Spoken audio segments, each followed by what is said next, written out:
Nah, ini gambaran jelasnya ya dari proses anafase 1, kemudian dia dilanjutkan ke telofase 1 dan sitokinesis. Nah, kita lihat di sini kromosom homolog dia mulai berpisah, tapi yang perlu kalian amati di sini, kalian lihat. Ini warna kromosomnya ada biru, tapi kenapa di bagian ujungnya ini ada merah? Nah, begitu juga dengan yang ini ya, yang warna merah dia bagian ujungnya ada biru ya. Nah, ini adalah hasil dari tadi adanya pindah silang tuh ya. Jadi proses yang tadi pada saat profase 1 ya.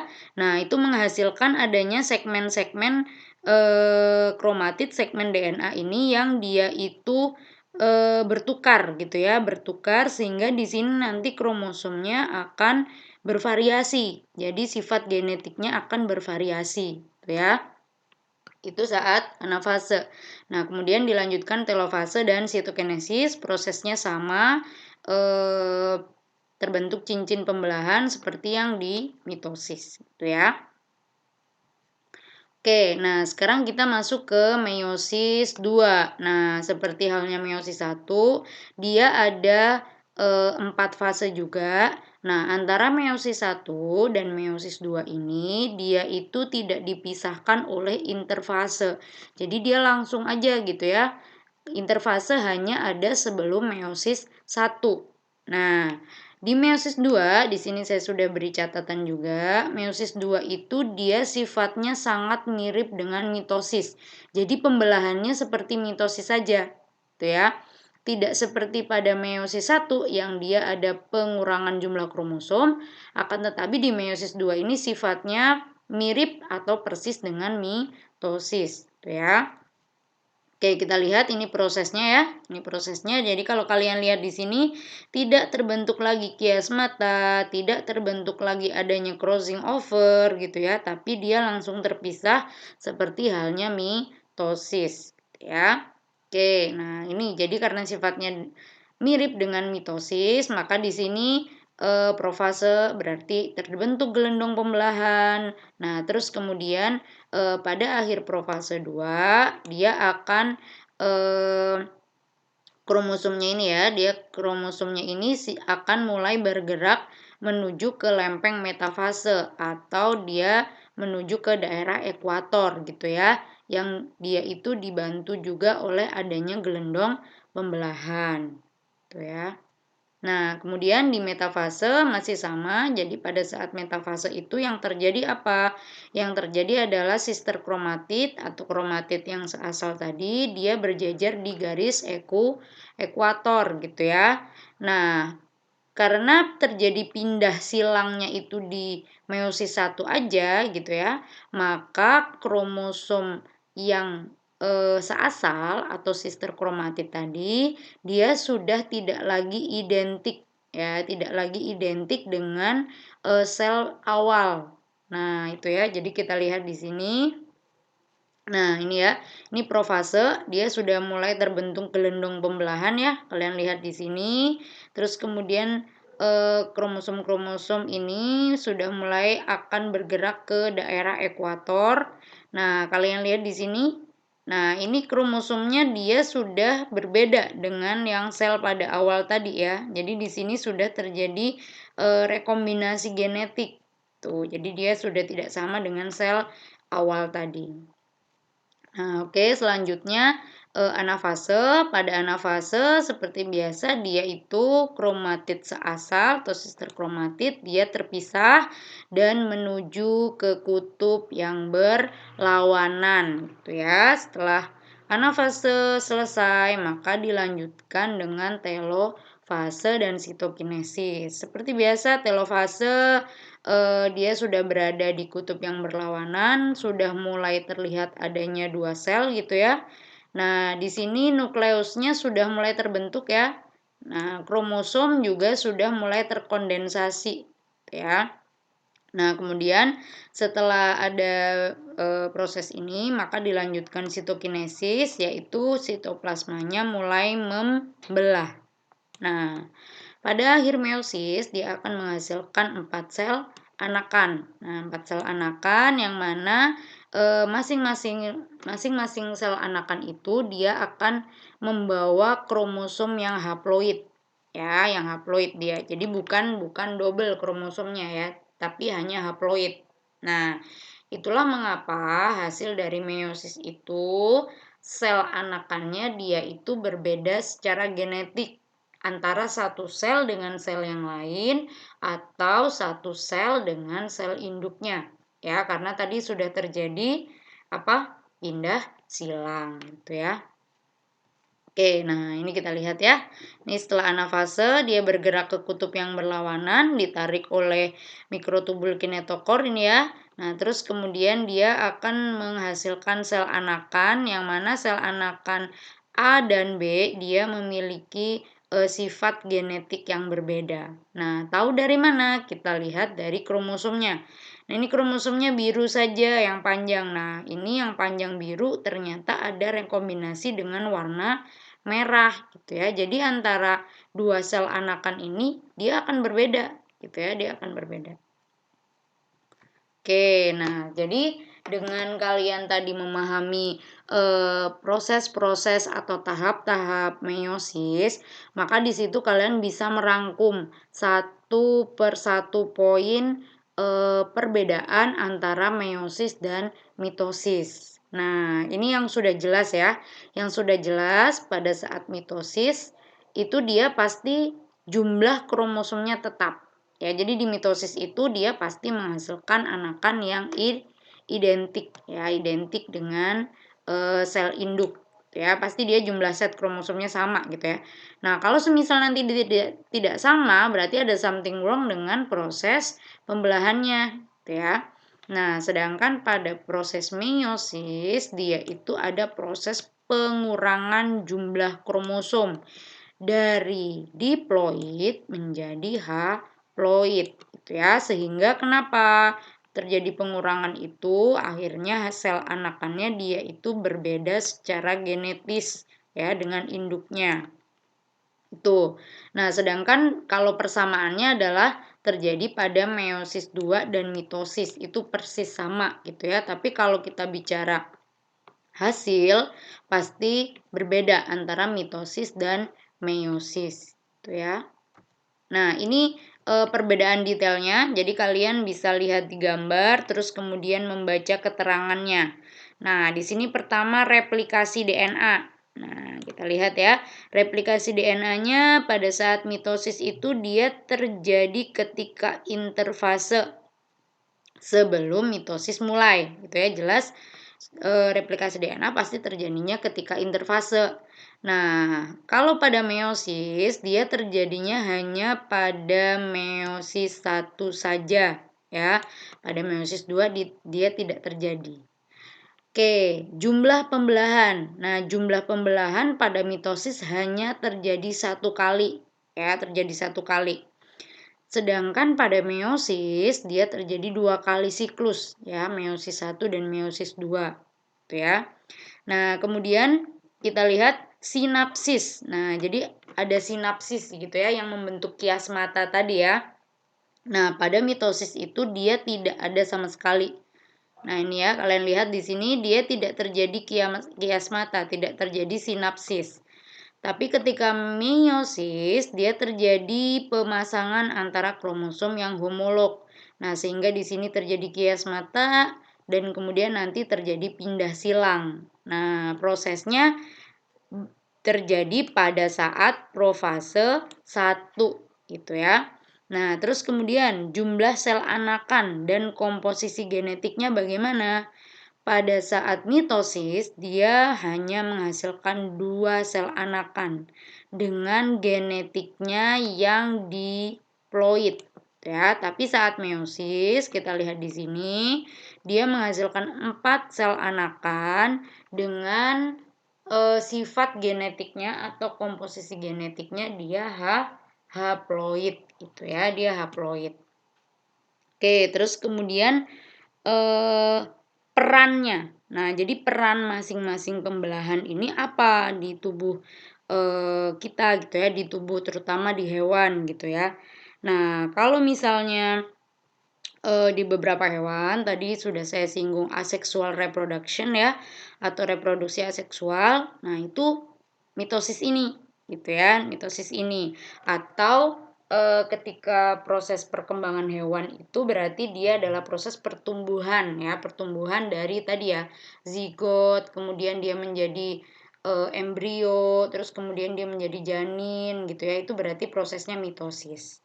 Nah, ketika meiosis itu fungsinya atau perannya di dalam tubuh kita itu untuk memproduksi gamet ya, untuk memproduksi gamet sehingga nanti gametnya dia membawa kromosom yang haploid gitu ya. Nanti kemudian terjadi fertilisasi dan seterusnya. Itu ya perbedaannya.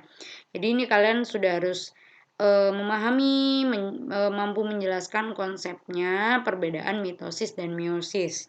Jadi nggak hanya oke mitosis setengah mitosis tidak ada perbedaan kromosom, meiosis ada, tidak hanya itu. Karena kalian sudah S1 ya.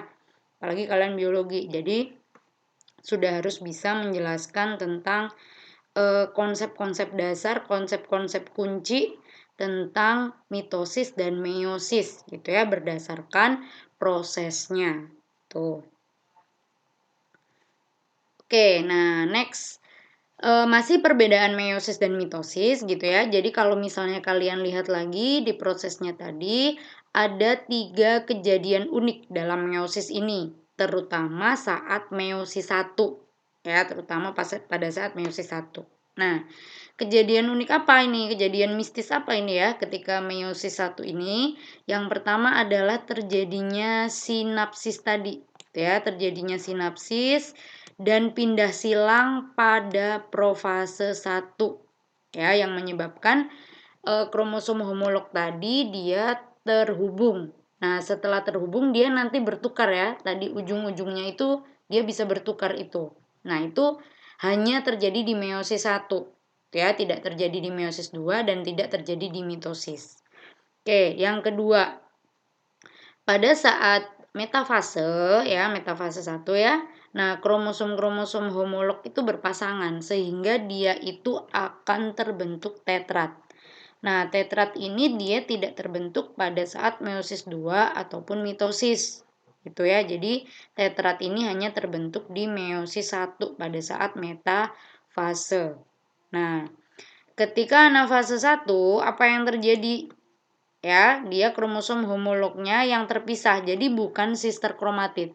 Sister kromatid akan terpisah ketika anafase 2. Nah, kalau anafase 1, maka dia adalah kromosom homolog yang terpisah. Nah, gitu ya. Jadi makanya nanti yang kedua baru dia sister kromatid yang terpisah. Nah, jadi kejadian unik itu terjadi ketika profase 1, metafase 1, dan anafase 1. Nah, itu ya pada saat meiosis 1. Oke, nah ini perbedaan selanjutnya gitu ya. Perbedaan selanjutnya ada suatu protein yang dia itu bisa memungkinkan adanya kohesi atau perlekatan antara kromosom itu. Nah, proteinnya namanya kohesin.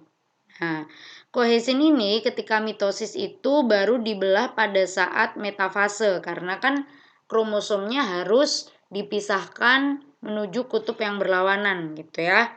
Nah, akan tetapi ketika meiosis, kohesin ini justru dibelah atau dipisahkan pada saat anafase 1 gitu ya. Jadi saat pemisahan kromosom homolog gitu ya. Jadi bukan ketika metafase seperti pada mitosis. Nah, itu perbedaan selanjutnya. Jadi dari tadi beberapa poin-poin itu perlu kalian garis bawahi proses-proses perbedaan antara mitosis dan meiosis. Gitu ya.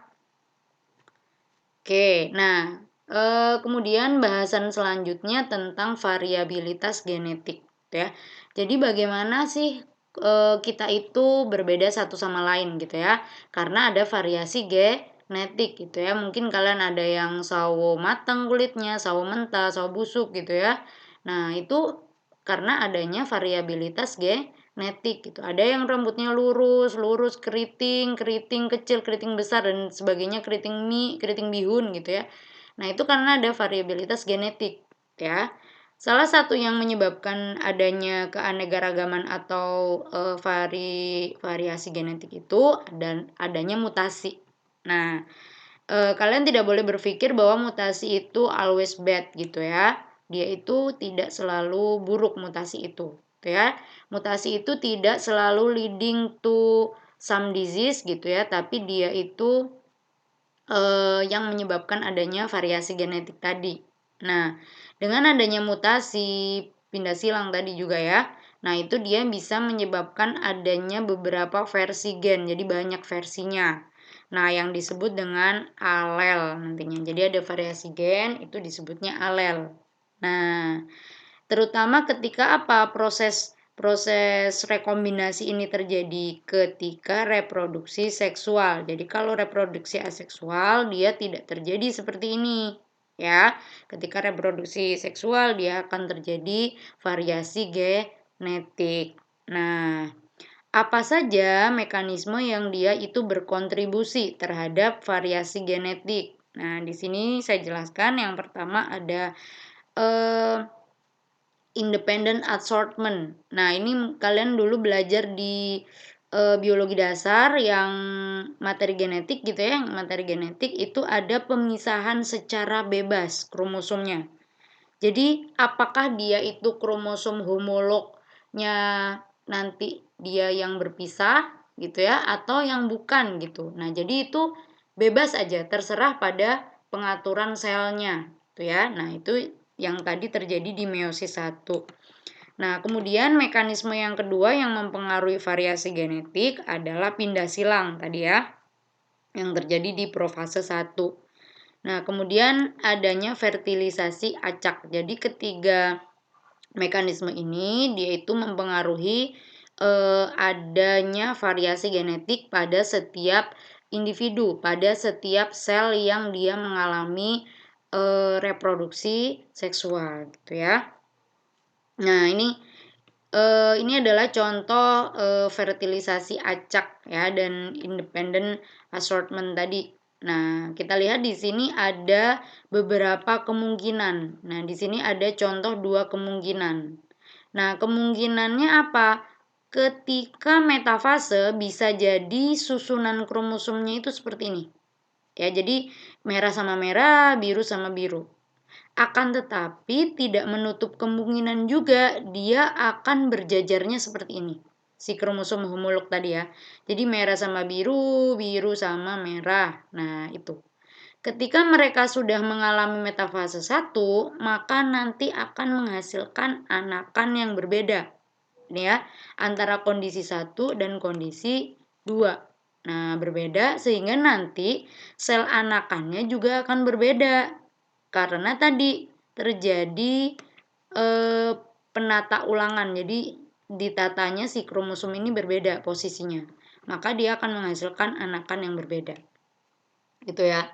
Nah, begitu juga dengan ketika adanya fertilisasi acak. Nah, fertilisasi berarti dari gamet jantan dan betina, ya, gamet jantan dan betina, yang mana itu kalau dihitung pakai rumus ya, itu 2 pangkat N. Nah, ya udah mungkin kalian udah muntah-muntah, aduh udah nggak mau rumus gitu ya. Nah, ini mau nggak mau kita pakai matematika gitu ya. Jadi 2 pangkat N, yang mana N-nya itu adalah jumlah kromosom haploid. Nah, kalau pada manusia haploidnya kan 23 ya.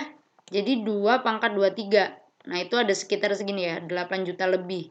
Nah, sekarang kalian bayangkan hanya fertilisasi acak saja itu kemungkinan hasil rekombinasinya itu 8 juta lebih. Nah, ini belum kita hitung pindah silang. Belum kita hitung adanya tadi independent assortment tadi. Nah, itu pasti akan banyak sekali variasinya. Makanya kalian nggak usah merasa kayak, wah aku nggak mirip sama bapakku, sama ibuku gitu ya. Nah, itu bukan berarti kalian anaknya tetangga gitu ya. Karena tadi ada beberapa mekanisme yang mempengaruhi variasi genetik gitu ya. Oke, nah ini lagi tadi pindah silang sudah saya jelaskan terjadi pada saat profase 1 ya, lebih detailnya di sini.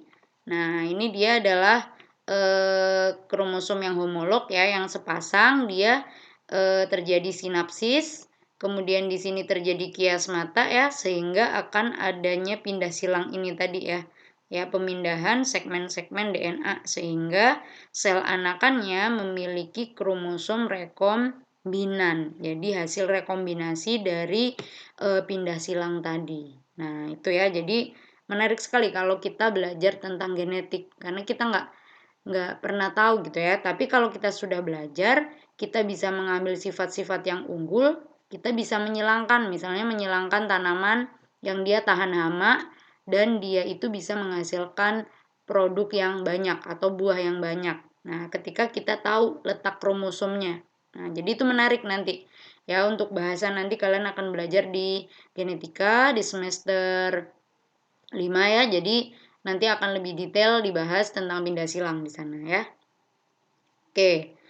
Nah, kemudian selanjutnya ini poin yang terakhir ya. Jadi ini sebenarnya nyambung dengan bahasan minggu kemarin ya tentang regulasi siklus sel. Nah, jadi sel itu ada yang memiliki sifat density dependent inhibition. Alias mungkin dalam bahasa Lampungnya adalah penghambatan yang tergantung pada kepadatan sel.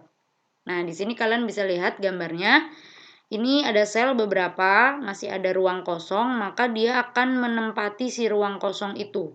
Ya, sampai dia tertutup semua si ruang kosongnya. Nah, ketika kalian mengambil beberapa bagian selnya, masih ada ruang kosong kan ya? Nah, dia akan membelah lagi sampai menutupi si ruang kosong itu. Gitu ya. Itu adalah sel normal atau sel yang memiliki sifat density dependent inhibition. Nah, sekarang pertanyaannya adalah bagaimana kalau sel yang tidak normal atau yang dia itu misalnya sel kanker. Nah, jadi di sini kita lihat. Sel kanker dia itu justru tidak memiliki sifat density dependent inhibition. Jadi dia kebalikannya. Jadi dia sifatnya adalah density independent. Nah, density independent inhibition. Jadi dia tidak tergantung pada permukaan atau kepadatan. Oh, ini selnya udah padat ya, udah dia tumbuh-tumbuh aja bodo amat gitu ya. Nah, kenapa bisa seperti ini? Kalian buka lagi materi yang mitosis kemarin. Berarti ada something wrong dengan regulasinya dia, dengan kontrol siklus selnya dia. Nah, itu ya jadi nyambung ya. Tuh, jadi makanya kalian konsepnya masih harus tetap ada antara mitosis dan meiosis karena itu adalah satu kesatuan siklus sel meskipun mereka memiliki sifat yang berbeda gitu ya. Oke, mungkin cukup sekian tuh ya kuliahnya. Jika ada pertanyaan nanti kalian bisa tulis di kolom komentar, nanti kita bisa diskusi lebih lanjut di sana ya. Terima kasih, semoga bermanfaat. Assalamualaikum warahmatullahi wabarakatuh.